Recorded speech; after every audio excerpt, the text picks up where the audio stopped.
السلام عليكم ورحمة الله وبركاته. maanta waxaan idinka soo duubaya fiideo guriga cusub ku guuraayo si aad guryaha London fikrad uga heshaan si u egyihiin guriga hadda qolkani waa laba qol iyo fadhi koow marka hadda qolkani waa maxaa waaye waa qolka ugu weynaa ee chiefka sa aragtiin daayada waa ku xiran fiilooyinkaas ma aqaan waxay yihiin meesha ka soo fuqay waxay sameeyaan rabaan kala misoo la jar rabaa marka insha Allah marka alaab la soo dhigana waa inta hadda saan u egyahay qolka dhan waa kana waxa labaado ku xiga waa qolkii kale asagana qolka weynaa mise qolkii yaraa waa kan asagana waa kana waaba intaas dhulkiisa dil eego waa inta yarta arkaysa bal laga soo galay afkiisa waa kana waa qolka yar ilmaha loogu talagalay kudiisa da soo galnana waa kana albaabka dariixa wuxuu leeyahay laba armaajo meel laha mise laba meelood dharka la gasho soo halkaas dharka sursaranaysa marka waa qol weyn meesha qolka waxa faxay ka dhigan baarmaajada meesha dharka yaalaan insha Allah mid kale oo yarna ku dhinac taala waa kalbaabkaas kalena waa qol yar asagana waxa rabtaa gashan kartaa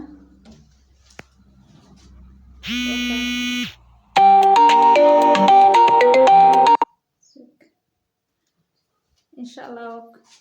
marka waa kana markii la xiro armaajada weyna waatana ayadana waa iska armaajo ahaan way ugu talagaleen dharka inaad soo suratid alaabaha dhigatid boorsooyinka waxa dhigatid marka waxaas soo eegi labadaas albaab waaye labada waa khaanado waxa rabtaa dhiganaysa albaabka laga soo galay daaqadii dabaqa labaad waaye marka daaqadina haddana waxa u gudbaynaa qaybihii kale qaybta meesha electric iyo waxyaabaha biyaha kulul kan waa musqushi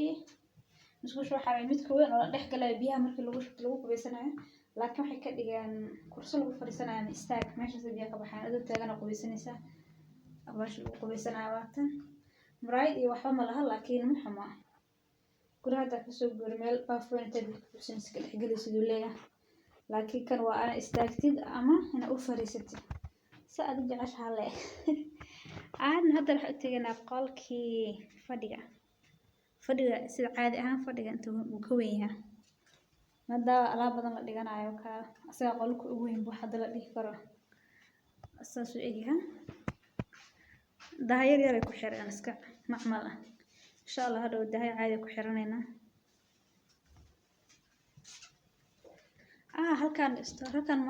halkan store kale waaye ama armaajo kale waa khaanadii hadda inta soo labada qolka yarka ku taale saddexaad haddana kan ku taala alaabta ku aroorsana guriga naf iyo khaanadba boosaska khaanada gashay hadii guri laga dhigi lahaa xamal isku fur lahaa guriga weyn noqon lahayn haddana waxa soo galeynaa waa jikadii wax yar qashin ilinka uga tageen kan waa fridge-kii gacta loo karnaaye armaajooyinka khaanadii daseed meeshaas banaana waxa lagu talagalay wash machine-ka ama keedka lagu dhaqay ana haysta caadi ahaan wash machine-ka ma soo dhigan guriyaha marka qof asaga kan sabab guriga hore aan degaya saasoo kala ahaa ma lahayn wash machine wakaas marka cooker-ka inta badan iyo fridge-ka cusub soo gadaan wax kasta bacdi ku dhagan labada inta ku soo gadayaan sariirna ayaga keenaya biriba keenaya si ay sheegaan maanta fridge-kana waa kana waliba bacdiisu ku jira loo isticmaalay bacdi sheegaysa wixii dhan intaas ku koobay asaga dhan wajikadaas musqusha soo aragteen qolka fadhiga hadda ugu dambeeya ka soo baxaynay ilin hore laga soo galayna wataa meesha turqada ka soo jeeda aan ka soo galin marka inta lagu lugeynaa inta nafiska dhan inta waxa isku daba marmaray oo dhinac la aadaa halahan la waaye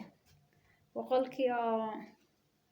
ilmaha labada khaanadood la deegto inta soo labada armaajo ama labada store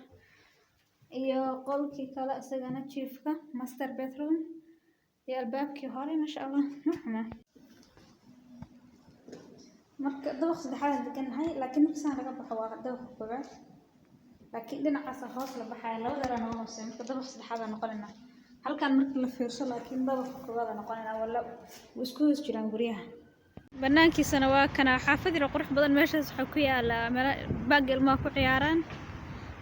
banaankiisana waa kana ma sha Allah tareena u dhow baska wali lama baran insha Allah baska meesha laga raacay xaafad marka ku cusub inta baska baranayso waqti qaadan ma aha marka insha Allah marka alaabta soo dhigno fadhigayga alaabta soo qaadan insha Allah video loo adeeg ka tusi doonaa hadii Ilaahay idmo